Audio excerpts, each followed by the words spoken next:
السلام عليكم ورحمة الله وبركاته. بسم الله الحمد لله والصلاة والسلام على رسول الله وعلى آله وصحبه ومن والاه أما بعد. നമ്മൾ ഇപ്പോൾ കടന്നുപോയിക്കൊണ്ടിരിക്കുന്ന സാഹചര്യം എല്ലാവർക്കും അറിയാം. ഈ ഒരു യുദ്ധസമാനമായ സാഹചര്യത്തിൽ ഒരുപാട് പേരൻസ് വിളിക്കുന്നുണ്ട്, ഭയങ്കര പാനിക്കായിട്ട്. സത്യത്തിൽ എന്താ അറിയോ, നമ്മളുടെ ശരിക്കും പറഞ്ഞു കഴിഞ്ഞാൽ ഈമാൻ പരീക്ഷിക്കപ്പെടുന്നൊരു സന്ദർഭം കൂടിയാണിത്. നമുക്ക് പ്രത്യേകിച്ച് എന്തെങ്കിലും ഭയങ്കര പാനിക്കായിട്ട്, ഭയങ്കര ഭയപ്പെട്ട്, ഭയങ്കര പ്രയാസപ്പെട്ട് എന്തെങ്കിലും ചെയ്യാണ്ടോ? ഒന്നുമില്ല.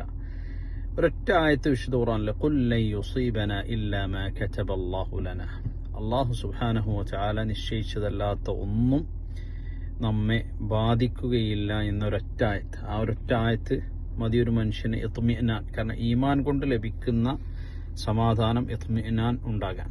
അതോടൊപ്പം അല്ലാഹു സുബ്ഹാനഹു വ തആല ഈ ഒരു നമുക്കൊക്കെ ഏറെ തണലായി നിന്ന ഈ രാജ്യത്തെ നിർഭയത്വവും അമ്നും അമാനും ഒക്കെ നിലനിൽക്കാൻ വേണ്ടി നമ്മൾ റബ്ബിനോട് പ്രാർത്ഥിക്കുക, അള്ളാഹുവിനോട് കാവലിനെ തേടുക.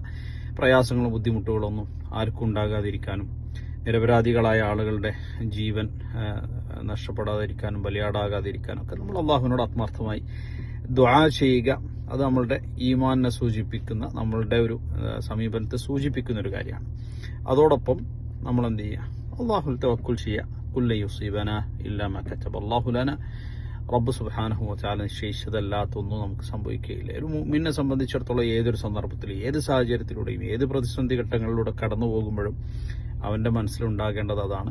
ആ ഒരു സ്റ്റേറ്റ്മെന്റ് നമ്മളുടെ മനസ്സിൽ അവിടെ അടിത്തറയായി ഉണ്ടെങ്കിൽ പിന്നെ അവിടുന്ന് അങ്ങോട്ട് ഒരു കാര്യവും, ഒരു വിഷയവും അവനെ ബാധിക്കുകയില്ല.